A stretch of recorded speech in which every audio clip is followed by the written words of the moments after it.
Okay, so this is day 40. Really day 41 because I did two day 34s, but whatever. We're going to call it day 40. Um, Started in Soda Springs, Idaho this morning. It was probably in the upper 30s, lower 40s. There was a lot of rain coming in from the west, and we could see it. And we were trying to get the bikes loaded up and get rolling. We moved them up under the cover in front of the hotel door and finished packing them. And while we're sitting there packing them, it starts raining. Saw a pretty cool rainbow before the rain got to us. Finished getting them packed under the cover, and then went to pull out of the parking lot.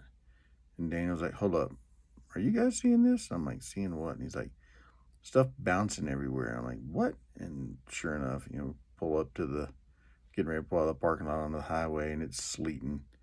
It's bouncing off the bikes. It's bouncing off the road. So yeah, hopped on the bikes and took off, got out of town on US 30, and we're trying to run southeast towards a town called Montpelier, something like that. We're just trying to get back, into that lower corner of Wyoming. The goal for the day was to get down to Green River. So heading out of town, both sides of us, just mountains that were disappearing into rain. I mean, the rain was pretty thick, dark gray. It was cold. It's windy. Um, Looked pretty gloomy. I mean, it looked like we were going to get very wet. Somehow or another, we managed to drive past all these huge storms that were ripping around the mountains, up on the mountains, everything else. And, we got some sprinkles. Rain wasn't that bad, nothing like yesterday. A lot of the hills have aspen trees on them that are changing really pretty. The color's really starting to come out. Mostly a boring drive. It was just, well, not boring, but it was highway and it was cold. Now, we got to this one point where we're coming around a hill. We're up pretty high. Where the road curves through like where they do the cut and fill. So it curves through a cut in the hill. And as you come around the curve and the cut opens up, you see a mountain view in front of you. And it's these mountains that are just covered in fresh snow. I mean, just powder all over the top of them. Really cool. We stopped, took pictures and videos and all that kind of stuff because we're flatlanders from Texas that hardly ever see snow. The locals are probably like, what in the world are these nut jobs doing on the side of the road? Anyway, we got our pictures because it was pretty. Stopped in a little town, Cokeville, I think it was, at a gas station because Daniel was complaining about cold hands and wanted to swap out gloves. And it, even though it wasn't raining, it was cold. And, it would rain a little bit sometimes for a minute or two, but not just that constant rain. While we were there, we met a couple from Colorado. Didn't catch their names. They were both on the BMW F650 GS, whatever, that's actually got the 800 motor in it. She had a blue one, he had a red one, and she's running heated gloves, which Sarah was like, "Yeah, I'd like to have some of those right about now." And they were headed north. They were trying to get up to Yellowstone. I don't know that, they're going to make it. I think I heard today Leroy posted on, Keith Jordan posted on there that Beartooth Pass just closed because of snow. I saw a guy who was doing the Wyoming BDR that we ran into a couple days ago, a guy named Brian Schwartz. And, he posted pictures of his bike just caked in mud. Had to take the front fender off. It was a brand spanking new Aprilia Touareg 660, I think it is. Didn't have a speck of dirt on it when we saw it, but in the pictures I saw this evening, the front fender was strapped to the back of the bike. It was caked, everything was caked in mud. And there was snow everywhere. The trees were covered in snow. It's just like, oh my God. So yeah, if that couple's heading north, good luck to them. Anyway, we took off out of there and just kept running down 30. you know, eventually we got to, oh, I don't know what it was. Yeah, a little town called Diamondville in Cremera or something like that. They do a lot of mining in that area, not diamonds, but uh, coals and stuff, big, huge plants. And went into town looking for something to eat and found a Mavericks, which, Sarah's like, oh, I've never been so happy to see a Maverick in my life. Because as we were coming into town, the wind really picked up and it started raining and the temperature was dropping and it started getting cold. And most of the day it was in the mid to low 40s. Occasionally the sun would pop out and it might get up to 47, 48. I think I might have seen 50 at one point. While we were sitting there at this Mavericks, it got real pretty all of a sudden. I mean, the sun came out, it was beautiful. And apparently they were getting ready to do some kind of parade in town. And they're closing off the road and the cops are showing up and blocking roads and people are pulling into the parking lots and pointing their cars at the street and lining the streets and everything else. So we're kind of like, oh God, how are we going to get out of here? And then the sun started going away, but it started getting cold again. We got out, got on the bikes, didn't realize it, drove the whole parade route basically. And there's people lining the streets and little kids waving at us and everything. We weren't in the parade, but we were just driving down the road. And, we're waving back at them and stuff. It's like, yeah, cool. So that was kind of funny. Headed north out of town and got on, I want to say, let's see, it's US 189. Kind of went off to the east, northeast. Just the big, open, nothing to see. Lots of wind. Nice pavement. It was smooth, so we were cruising. But just way out in the middle of nowhere. And then we turned off of that onto, let's see, Wyoming 372. And then, stayed on Wyoming 372. And that runs along roughly the Green River from a big reservoir all the way down to what the interstate that goes through there, I-80. And it's a lot of long, straight, not much to look at. Just set the cruise control on my bike and let the kids follow. Focus on not being cold. We did get a little bit more rain. Went over I-80. We don't like to get on the freeway if we didn't have to. The road we were on kind of curved and just ran along I-80, almost like a feeder road, until we rolled into Green River. And then the weather just started crapping on us again, started pouring down rain, getting cold. And everywhere you looked, it was huge sheets of rain coming down. Pulled into a gas station and started doing a hotel search and found a Best Western over in Rock Springs, like the next town, 12 miles up the road. $130 a night, which we haven't seen hotel prices like that since, I don't know, when we stayed in Logan, Utah, and we got like a really nice Best Western room again for about $125.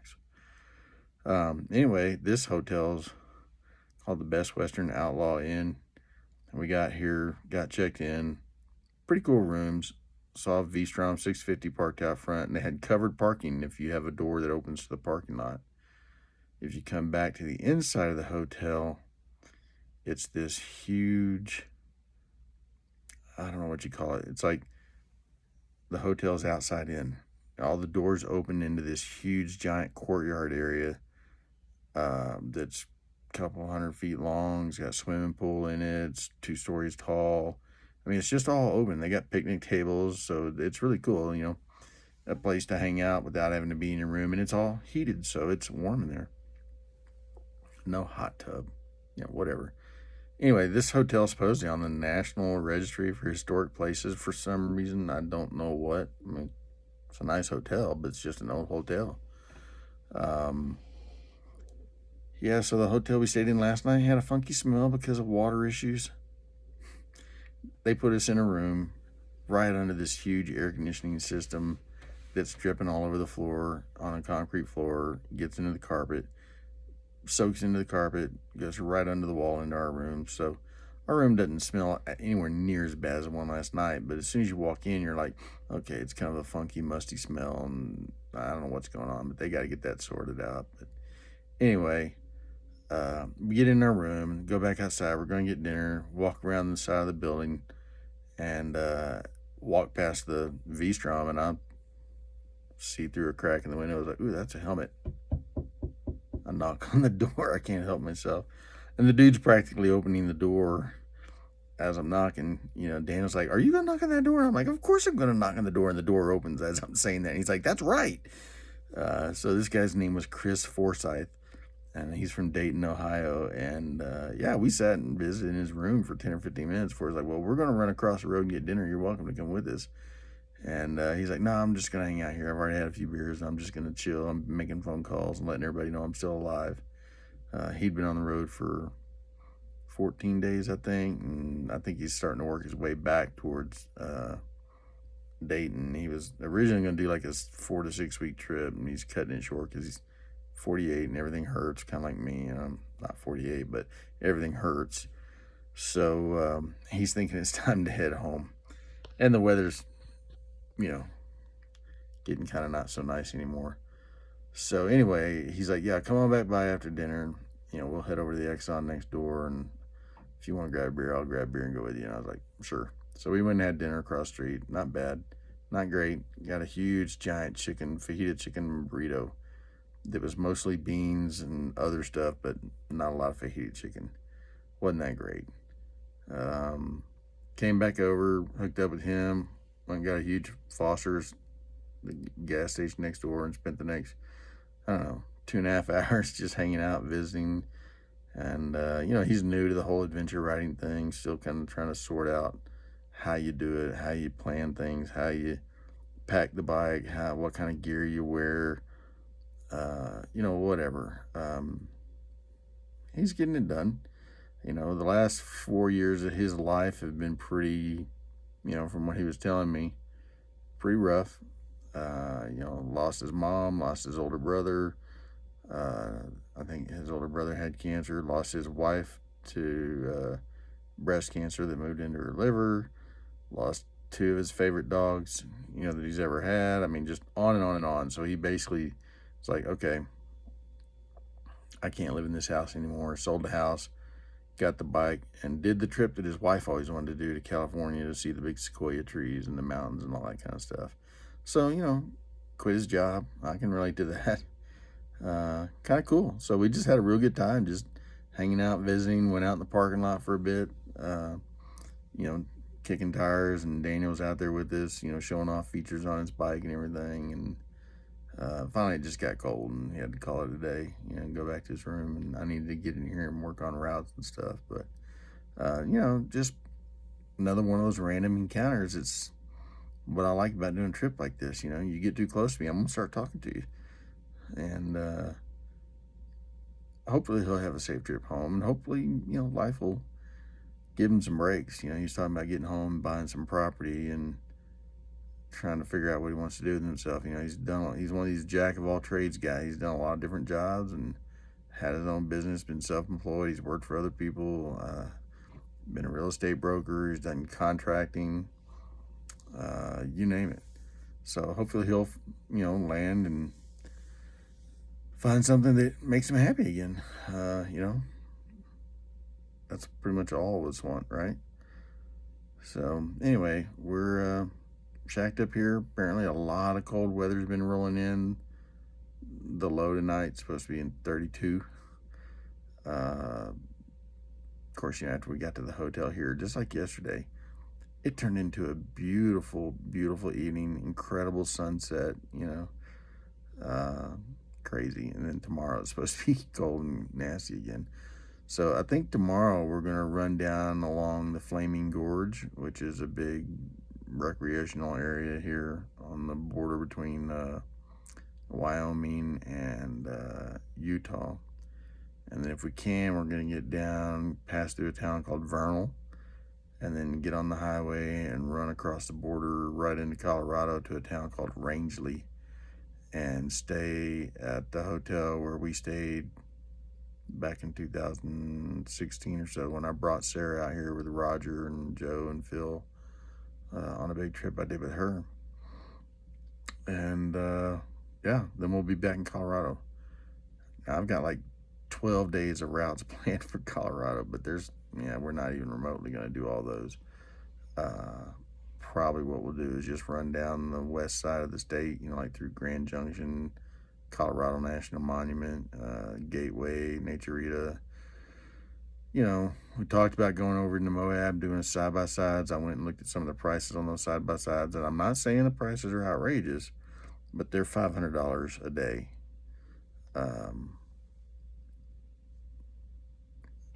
It's cheaper than buying your own side-by-side when those things cost $45,000, $50,000.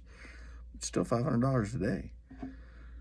So we may run over to Moab and do some stuff that we can do on our bikes without killing ourselves. Got the Dead Horse Point. There's a cool state park out there that gives you a really neat view of all the canyons and stuff. Arches National Park is right there. And there's also just some cool stuff you can see right outside of Moab. And then probably run back over into Colorado and start working our way down towards Ouray and Durango and Lake City and Creed and Pagosa Springs, and then, back to Farmington. I do need to call the guy where I left my truck and give him some kind of an idea when we're coming back. He's probably wondering what happened to us at this point. And hopefully we'll stay ahead of the cold weather. Moab's supposed to be in the mid-70s, high 80s in the next few days. So I feel like if we can just get a few hundred miles further south, we'll be good for the rest of the trip. Continue to be plagued by equipment issues. I think yesterday or today or the first day I've tried to use my heated vest, and I've had this heated vest forever, and it's always been perfect. So the cord where it plugs into my jacket, that goes between the bike and the jacket, that cord is coming apart all of a sudden. It's just the coating around the wires. It's got the two wires inside, and then it's got the black rubberized coating over that. Well, that's all coming apart, and it's letting the wires bend, and so now I'm afraid they're going to snap, like so many plugs do right at the plug. I just need it to keep me warm for a couple more days, because, riding yesterday and today without it would have been, I could have done it, but it would not have been fun. Daniel's, the soles of his boots are still coming apart. He tried super gluing them once. He said he was going to try super glue them again today, but I don't think he ever got around to it. We did see some shoe goo somewhere, but he didn't, for whatever reason, he didn't buy any of it. So anyway, it was a good day riding. It was cold. Still having fun, the kids are like, I miss everybody, but I really don't want to go home. I want to see what it's like up here in the winter. And I'm like, I don't. Daniel, tell him, it's like, dude, you finish high school, you do whatever you can within your means. If that means moving up here and finding a job, more power to you. I'll come visit you in the summer.